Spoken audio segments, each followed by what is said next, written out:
Hello everyone, welcome back to Eduwala 2.0.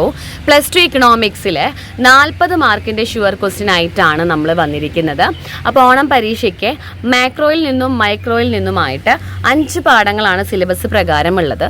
ഇതിൽ ചില സ്കൂളുകൾക്കൊന്നും അത്രയും ചാപ്റ്റേഴ്സ് ഇല്ല, കുറച്ച് പേർക്ക് മൈക്രോ മാത്രം, ചിലർക്ക് മൈക്രോ മാത്രം, അങ്ങനെയൊക്കെയാണ് നമ്മളെ ഒരു പോർഷൻ വരുന്നത്.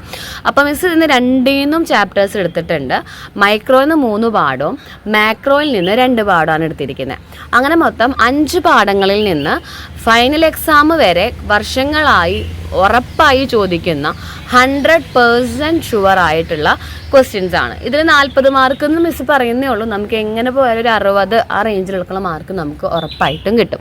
അപ്പോൾ നമുക്ക് വീഡിയോയിലേക്ക് കടക്കാം. അതിന് മുന്നേ ആദ്യമായിട്ടാണ് നമ്മുടെ ചാനൽ കാണുന്നത് എങ്കിൽ ലൈക്ക് ചെയ്യാനും ഷെയർ ചെയ്യാനും സബ്സ്ക്രൈബ് ചെയ്യാനും, നിങ്ങൾക്ക് വീഡിയോ ഹെൽപ്ഫുൾ ആയി എങ്കിൽ നിങ്ങളെ ഫ്രണ്ട്സിനൊക്കെ ഒന്ന് അയച്ചു കൊടുക്കാനും മറക്കരുത്. ഓക്കെ, ആദ്യം നമ്മൾ നോക്കാൻ പോകുന്ന മൈക്രോയിൽ നിന്ന് 1, 2, 3, അതായത് introduction to micro economics, consumer behaviour and demand, production and cost, അങ്ങനെ 3 പാഠങ്ങളിൽ നിന്നുള്ള ചോദ്യങ്ങളാണ് നോക്കുന്നത്. ഫസ്റ്റ് ചാപ്റ്ററിൽ നിന്ന് നിങ്ങൾ പഠിക്കുന്നത് സെൻട്രൽ പ്രോബ്ലംസ് ഓഫ് എൻ ഇക്കോണമിയാണ് ഫസ്റ്റ് പഠിക്കേണ്ടത്. ഇതൊരു 3 മാർക്കിൻ്റെ ക്വസ്റ്റ്യൻ ആണ്.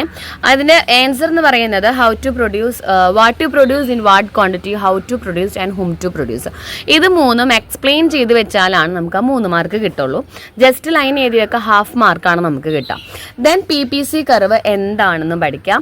PPC കർവിൻ്റെ ഉള്ളിലൊരു പോയിന്റ്, അതുപോലെ കർവും ഒരു പോയിന്റ്, പുറത്തൊരു പോയിന്റ് തന്നാൽ ABC എന്ന് പറഞ്ഞിട്ട് ഡിനോട്ട് ചെയ്യുന്നത് എന്താണ്? Under utilization of resources, effective utilization of resources and growth of resources. ഇത് 3ആണ് നമുക്ക് അവിടെ വരുന്നത്. ഓക്കെ, ദെൻ ബഡ്ജറ്റ് ലൈനിൻ്റെ ഒരു പ്രോബ്ലം പഠിക്കണം. ഇത് നമുക്ക് 3 മാർക്കിൻ്റെ ചോദ്യം തന്നെയാണ് കേട്ടോ. ബഡ്ജറ്റ് ലൈനിൻ്റെ എന്താണ്, അതിൻ്റെ ഒരു പ്രോബ്ലം ആയിട്ട് നമുക്ക് 5 മാർക്കിന് ചോദിക്കാറുണ്ട്. അത് വരയ്ക്കാനായിട്ടും നമുക്ക് ചോദിക്കാറുണ്ട്. ഇതിൻ്റെ ഷിഫ്റ്റാണ് കേട്ടോ വരയ്ക്കാൻ പഠിക്കേണ്ടത്.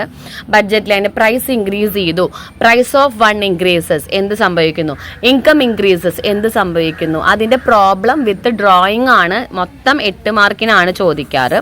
നമുക്ക് കംപ്ലീറ്റ്ലി 8 മാർക്കിന് ചോദിക്കാം, കാരണം അതിൽ ഹൊറിസോണൽ ഇൻ്റർസെപ്റ്റ്, വെർട്ടിക്കൽ ഇൻ്റർസെപ്റ്റ്, അതുപോലെ തന്നെ സ്ലോപ്പ് എല്ലാം കണ്ടുപിടിക്കാനായിട്ട് ആ ക്വസ്റ്റ്യനിൽ ഉണ്ടായിരിക്കും. ദെൻ കൺസ്യൂമർ ഇക്വിലിബ്രിയം പോയിന്റ് പഠിക്കണം. അതങ്ങനെ പഠിച്ചിട്ട് കാര്യമില്ല, അതായത് ഇങ്ങനെ നമുക്ക് ചോദിക്കില്ല. നമ്മളോട് ചോദിക്കുക കൺസ്യൂമറിൻ്റെ ഒപ്റ്റിമം ചോയ്സ് എന്താണെന്നാണ് ചോദിക്കുക. ഒപ്റ്റിമം ചോയ്സ് എന്നാണ് നമുക്ക് ചോദിക്കുക. അപ്പോൾ ഒപ്റ്റിമം ചോയ്സ് എന്ന് പറയുമ്പോൾ നിങ്ങൾക്ക് ഓർമ്മ വരണം കൺസ്യൂമർ ഇക്വിലിബ്രിയം ആണെന്നുള്ളത്. അത് വരയ്ക്കാൻ പഠിക്കണം, വിത്ത് എക്സ്പ്ലനേഷൻ കൊടുക്കണം കേട്ടോ. ദെൻ അത് നമുക്ക് ഇതേപോലെ 8 മാർക്കിനാണ് നമുക്ക് ഫൈനൽ എക്സാമിന് ചോദിക്കാറ്. ഇലാസ്റ്റിസിറ്റി ഓഫ് ഡിമാൻഡിൻ്റെ പ്രോബ്ലം പഠിക്കുക. ഇലാസ്റ്റിറ്റി ഓഫ് ഡിമാൻഡിൻ്റെ പ്രോബ്ലം എങ്ങനെയാണ്? ഇലാസ്റ്റിറ്റി ഓഫ് ഡിമാൻഡ് ഒരു പ്രോബ്ലം നമുക്ക് അത് 4 മാർക്കിനാണ് കേട്ടോ ചോദിക്കാറുള്ളത്. പ്രോബ്ലം പഠിക്കണം. പിന്നീട് ഡിമാൻഡ് ഷിഫ്റ്റ് ഒന്നും ഇതിൽ എഴുതിയിട്ടില്ല, കാരണം നമുക്ക് ഷുവർ ആയിട്ടുള്ള ചോദ്യങ്ങളാണ് എഴുതുന്നത്. അതേപോലെ തന്നെ elasticity of demand 5 degrees. 5 degrees എന്ന് പറഞ്ഞാൽ unit elastic, perfectly elastic, perfectly elastic എന്നൊക്കെ പറഞ്ഞിട്ട് നമുക്ക് ഇതേപോലെ 5 എണ്ണം പഠിക്കാറുണ്ട്. ഓരോ ഇലാസ്റ്റിക്കും, അതായത് ഇപ്പോൾ 1 ആണോ, 0 ആണോ, ഗ്രേറ്റർ ദാൻ 1, ലെസ് ദാൻ 1 ആണോ, ഈക്വൽ ടു 1 ആണോ, അങ്ങനെയുള്ളതാണ് 5 തരം കർവ്, പേര്, അതിൻ്റെ ഇലാസ്റ്റിറ്റി ഓഫ് ഡിമാൻഡ്, അത് പഠിക്കണം. അതിനോടൊപ്പം തന്നെ നിങ്ങൾ പഠിക്കേണ്ടത് എന്താണെന്ന് വെച്ചാൽ നമുക്ക് ഒരു ഡിമാൻഡ് കർവ് തരും. ഡിമാൻഡ് കർവ് തന്നിട്ട് നമ്മളോട് ഈ അടയാളപ്പെടുത്തിയിരിക്കുന്ന പോയിന്റുകൾ, ഇപ്പോൾ ABC, അതുപോലെ DE, ഈ പോയിന്റുകളിലെല്ലാം ഇലാസ്റ്റിറ്റി ഓഫ് ഡിമാൻഡ് എത്രയാണ് കണ്ടുപിടിക്കാൻ പറയും. അപ്പോൾ ഇവിടെ ഈക്വൽ ടു 1 ആണ്, ഇവിടെ ഇൻഫിനിറ്റ് ആണ്, ഇവിടെ 0 ആണ്, ഗ്രേറ്റർ ദാൻ 1 ആണ്, ലെസ് ദാൻ 1 ആണ്. ഇതും പഠിക്കാം. ഇതും നമുക്ക് 5 മാർക്കിൻ്റെ ക്വസ്റ്റ്യൻ ആണ് കേട്ടോ. ഇത് 5 മാർക്കിലേക്ക് പോവേ. പിന്നീട് law of variable proportion 3ാം chapter ഉള്ള കുട്ടികൾ പഠിക്കുക. ലോ ഓഫ് വാരിയബിൾ പ്രൊപ്പോർഷൻ എന്താണ്, അതിൻ്റെ ഡയഗ്രാം പഠിക്കണം. അതിൻ്റെ ഡയഗ്രാം എന്ന് പറയുമ്പോൾ ഇങ്ങനെയാണ് നമുക്ക് അതിൻ്റെ ഡയഗ്രാം വരുന്നത്. അതായത് ഓരോ സ്റ്റേജുകളും 3 സ്റ്റേജിൻ്റെ സെപ്പറേറ്റ് ആയിട്ട് നമ്മൾ വീഡിയോ ചെയ്യുക. റിട്ടേൺ ടു സ്കെയില്, ഇത് 2 ലോകളാണ്. അതിൻ്റെ ലോകൾ, 3 സ്റ്റേജുകൾ, ഡയഗ്രാം എല്ലാം ആയാൽ മാത്രമേ നമുക്കത് 6 മാർക്കിലേക്കൊക്കെ പോവുള്ളൂ, അല്ലെങ്കിൽ 5 മാർക്കിലേക്ക് പോവുള്ളൂ. Then cost problem. Cost problem എന്ന് പറയുമ്പോൾ 8 മാർക്കിൻ്റെ ഷുവർ ക്വസ്റ്റ്യൻ ആണ്. അതെന്ന് പറഞ്ഞാൽ നമുക്ക് TC, MC, അതായത് SMC, SAC, AVC, AFC, TFC, TVC, ഇതൊക്കെ കൂടിയിട്ട് കണ്ടുപിടിക്കാനും അതിൽ TC, TFC, TVC ഇത് 3ഉം വരയ്ക്കാനും വരും. ഇത്രയാണ് മൈക്രോയിൽ നിന്ന് പഠിക്കേണ്ടത്. നമ്മളിപ്പോൾ ഇതിൽ പറഞ്ഞ പ്രോബ്ലം എന്ന് പറഞ്ഞാൽ ബഡ്ജറ്റ് ലൈനിൻ്റെ പ്രോബ്ലം, ഇലാസ്റ്റിറ്റി ഓഫ് ഡിമാൻഡിൻ്റെ പ്രോബ്ലം, കോസ്റ്റ് പ്രോബ്ലം. ഇതിലെ പ്രോബ്ലംസ് മാത്രമായിട്ട് നമ്മൾ വീഡിയോ വരുന്നുണ്ട്. എക്സാമിൻ്റെ തലേ ദിവസം നിങ്ങൾക്കത് കിട്ടുന്നതാണ്.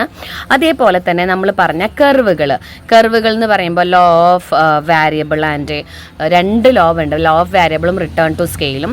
അതേപോലെ തന്നെ consumer equilibrium point curve, PPC curve, അങ്ങനെ നമ്മൾ പഠിക്കേണ്ട കർവുകൾ മാത്രമായിട്ടൊരു വീഡിയോ നിങ്ങൾക്ക് ഉണ്ടായിരിക്കും.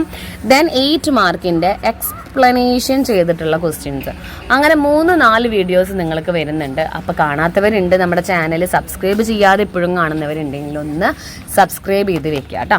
ദെൻ നമുക്ക് മാക്രോയിലേക്ക് കിടക്കാം. മാക്രോയിൽ 2 ചാപ്റ്റേഴ്സിൽ നിന്നാണ് ക്വസ്റ്റ്യൻ എടുത്തിരിക്കുന്നത്. ഇൻട്രൊഡക്ഷൻ ടു മാക്രോ എക്കണോമിക്സും ഒപ്പം നാഷണൽ ഇൻകം അക്കൗണ്ടിംഗ് എന്ന് പറഞ്ഞ പാഠാണ്. ഇതിൽ ഇൻട്രൊഡക്ഷൻ ടു മാക്രോ എക്കണോമിക്സിൽ 2 ടോപ്പിക്ക് മാത്രം നിങ്ങൾ പഠിച്ചാൽ മതി. ദാറ്റ് ഈസ് മൈക്രോ എക്കണോമിക്സും മാക്രോ എക്കണോമിക്സും തമ്മിൽ ഡിഫറൻസ് പഠിക്കണം. 5 മാർക്കിന് ചോദിക്കാറുണ്ട്. എമർജൻസ് ഓഫ് മാക്രോ എക്കണോമിക്സ്, എങ്ങനെയാണ് മാക്രോ എക്കണോമിക്സ് ഉണ്ടായത്, മാക്രോ എക്കണോമിക്സിൻ്റെ ആവിർഭാവം 4 മാർക്കിന് പഠിക്കണം. കാരണം 4 മാർക്കിന് തന്നെയാണ് ചോദിക്കാറ്.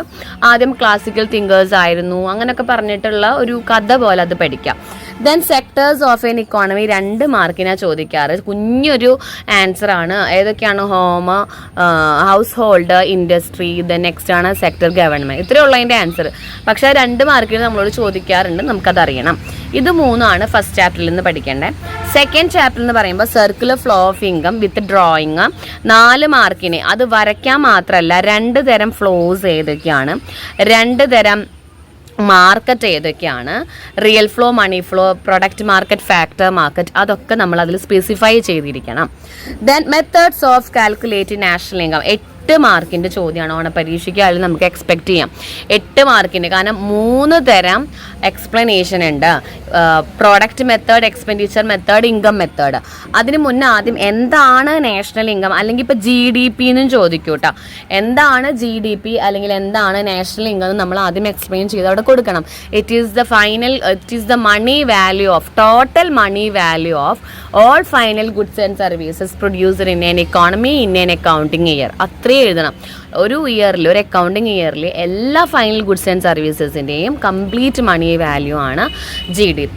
അതെങ്ങനെ കാൽക്കുലേറ്റ് ചെയ്യാം? പ്രോഡക്റ്റ് മെത്തേഡ് ഉണ്ട്, എക്സ്പെൻഡിച്ചർ മെത്തേഡ് ഉണ്ട്, അതുപോലെ തന്നെ ഇൻകം മെത്തേഡ് ഉണ്ട്. അതിൽ ഡെഫിനിഷൻ മാത്രം എഴുതിയാൽ പോരാ, എന്തൊക്കെ കൂടുമ്പോഴാണ് നമുക്കത് കിട്ടുന്നത് അതും കൂടി ഒന്ന് എക്സ്പ്ലെയിൻ ചെയ്ത് വെക്കാം.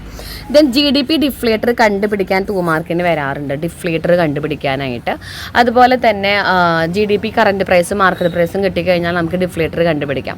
അത് കണ്ടുപിടിക്കാൻ വരാറുണ്ട് 2 മാർക്കിന്. ഒപ്പം നമുക്കൊരു ഷുവർ ക്വസ്റ്റ്യൻ ആണ് 4 മാർക്കിന് ചോദിക്കുന്ന. GDPനെ വെൽഫെയറിൻ്റെ ഇൻഡിക്കേറ്റർ ആയിട്ട് നമുക്ക് കാണാൻ സാധിക്കുമോ? അത് ക്വസ്റ്റ്യൻ മാർക്കാണ്. യെസ് എന്നാണെങ്കിൽ എന്താണ് നിങ്ങളുടെ ആൻസർ തെറ്റാണ്. നോ എന്ന് വേണം എഴുതാനായിട്ട്.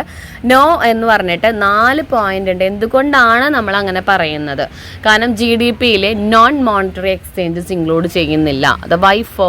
അതായത് വർക്ക്സ് ഓഫ് ഹൗസ് വൈഫ് വീട്ടിൽ എത്ര ജോലി ചെയ്യുന്നുണ്ട് അവരുടെ മണി വാല്യൂ കാണുന്നില്ല. അതേപോലെ തന്നെ എക്സ്റ്റേണാലിറ്റീസ് എന്ന് പറയുമ്പോൾ നമുക്കിപ്പോൾ റോഡ്, റെയിൽവേ അതൊക്കെ നമ്മൾ ഉണ്ടാക്കിയത് ഒരുപാട് പേരുടെ സ്ഥലവും അതുപോലെ തന്നെ കുറേ കാര്യങ്ങൾ നഷ്ടപ്പെട്ടാവും. അതേപോലെ ഇപ്പോൾ ഒരു കെമിക്കൽ ഫാക്ടറി വരുന്നത് നമുക്ക് എംപ്ലോയ്മെൻറ്റ് നല്ലതാണ്, പക്ഷേ നമുക്ക് ആർക്ക് ദോഷമാണ്? അതിൻ്റെ വേസ്റ്റ് ഡംപ് ചെയ്യുന്നത് പ്രകൃതിക്ക് ദോഷമാണ്. അപ്പോൾ ഒരു ഗുണത്തിനപ്പുറത്ത് ദോഷമുള്ളവർ അത് നമ്മൾ എന്തിനാണ് GDPയിൽ ഇൻക്ലൂഡ് ചെയ്യുന്നത്? നമുക്കൊരു ലാഭം കിട്ടുമ്പോൾ നമുക്കവിടെ നഷ്ടം വരുന്നുണ്ട്, അത് ഇൻക്ലൂഡ് ചെയ്യുന്നില്ല. അതേപോലെ തന്നെയാണ് വേറൊരു കാര്യം എന്ന് വെച്ചാൽ ഹാംഫുൾ പ്രോഡക്റ്റിൻ്റെ വാല്യൂ നമ്മൾ GDPയിൽ കാണുന്നുണ്ട്. അതായത് ഇപ്പോൾ ആൽക്കഹോള്, സിഗരറ്റ്, ഡ്രഗ്സുകൾ അതൊക്കെ നമ്മൾ പ്രൊഡക്റ്റാണ്, ഫൈനൽ പ്രോഡക്റ്റാണ്. അതിൻ്റെ വാല്യൂ നമ്മൾ കണ്ടു കഴിഞ്ഞാൽ അതെങ്ങനെ വെൽഫെയറിൽ നമ്മൾ കൂട്ടും? കാരണം അത് ഹസാർഡസ് ടു ഹെൽത്ത് ആണ്, പീപ്പിൾസിൻ്റെ എല്ലാ ഹെൽത്തിനും ഇഷ്യൂസ് ആണ്. അപ്പം അങ്ങനത്തെ നമ്മളിതിൽ ഇൻക്ലൂഡ് ചെയ്യാൻ പാടില്ല. അങ്ങനത്തെ ഒക്കെ 3-4 പോയിന്റ് വെച്ച് നിങ്ങളുടെ ആ ഒരു ആൻസറിനെ നിങ്ങളൊന്ന് ജസ്റ്റിഫൈ ചെയ്യാം. അതൊരു 4 മാർക്കിന് ഷുവർ ക്വസ്റ്റ്യൻ ആണ്. അപ്പോൾ മാക്രോയിൽ തന്നെ പഠിച്ചാൽ നിങ്ങൾക്ക് അത്യാവശ്യം ഇപ്പോൾ കണ്ടില്ലേ 6, 12, 20, 25 ആൻഡ് 30 എബവ് ആയി. 33 മാർക്സ് മാക്രോയിൽ നിന്നായി. മൈക്രോ സെക്ഷനും ഇതേ സെയിം തന്നെയാണ്. Cost problem, return to scale ആയാൽ തന്നെ നമുക്കൊരു 10-20 മാർക്കായി. സെക്കൻഡ് ചാപ്റ്ററും ഇതേപോലെ 20 മാർക്കിൻ്റെ ചാപ്റ്റേഴ്സ്, അതിൽ 1 മാർക്കുകളൊക്കെ ഒരുപാട് വേറെ ഉണ്ട്. അപ്പോൾ ഇത്രയും നിങ്ങൾ പഠിക്കുക. ഒന്നും പഠിക്കാത്ത കുട്ടികൾ ഈ കണ്ടന്റുകളൊക്കെ വേഗം പോയിരുന്ന് പഠിക്കുക. ഇനിയും നമുക്ക് എക്സാമിൻ്റെ തലേദിവസം വീഡിയോസ് ഒക്കെ വരും. നിങ്ങൾക്ക് ഒരു ഉച്ചയ്ക്ക് ശേഷം ഒക്കെ പഠിക്കാന്നുള്ള രീതിയിൽ വീഡിയോസ് വരുന്നതാണ് കേട്ടോ. ഓക്കെ ഡിയർ സ്റ്റുഡൻസ്, അപ്പോൾ നിങ്ങൾക്ക് വീഡിയോ ഹെൽപ്ഫുൾ ആയെന്ന് വിചാരിക്കുന്നു. ഹെൽപ്ഫുൾ ആയെങ്കിൽ ലൈക്ക് ചെയ്യുക, ഷെയർ ചെയ്യുക, സബ്സ്ക്രൈബ് ചെയ്യുക, നിങ്ങളെ ഫ്രണ്ട്സിനൊക്കെ ഒന്ന് അയച്ചു കൊടുക്കുക, മാക്സിമം സപ്പോർട്ട് ചെയ്യുക. Okay, thank